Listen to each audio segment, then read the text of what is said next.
So today is the first day of our GoPro Hero 5 being part of our family.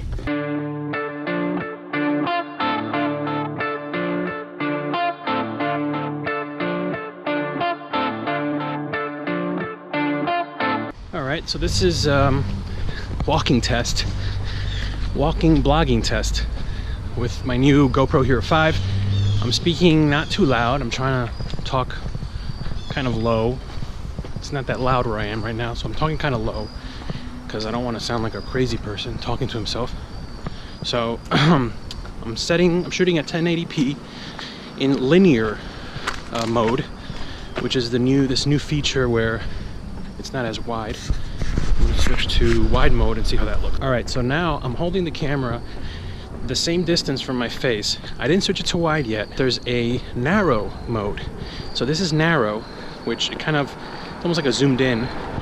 Linear I like because linear kind of gives me a good kind of selfie perspective, as kind of like if I was shooting with a DSLR or one of those nice point and shoots like the Canon GX7. So this is kind of like a zoomed in. I don't know how good this is going to look, but now I'm going to switch to this. So this is the narrowest. This is narrow. Before that I was shooting in linear, which is what I like, kind of like standard wide, if you want to call it that. And now I'm going to switch to medium, which is a little bit wider. So now I'm in medium mode. So we'll see how this looks. This is supposed to be a little bit wider than linear, but not wide. So again, I'm talking at a reasonably low tone, and so you tell me how this looks. And I'm also walking. I'm walking with a mini GorillaPod, holding it about 2 feet away from my face. And I'm also kind of want to see how the image stabilization works. So this is medium. So now this is wide.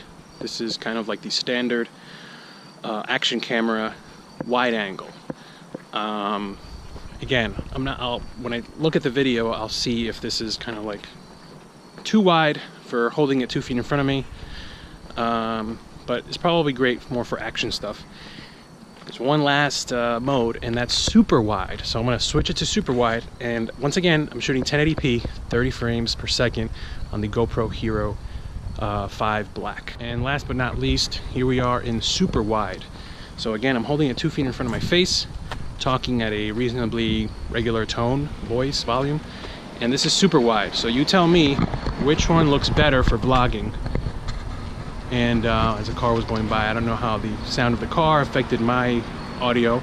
There's another car that just went by behind me. So this is super wide. So we saw super wide, then before that we saw wide, then medium, then linear, which is my favorite for vlogging, and then narrow, which I used narrow at a concert recently because I wanted to zoom in, because I wanted to look closer at the stage, and it kind of worked as a nice little zoom in. So you tell me in the comments below which one looks better, and this is my continual test of the GoPro Hero 5 Black. It's really a big name for a camera, first camera this size, which is kind of small, kind of ironic. What's great about this is that if you do a GoPro Cloud account, I think that's what it's called, the camera will connect to Wi-Fi. The camera will upload your footage automatically, so when you get to the computer, it's there waiting for you.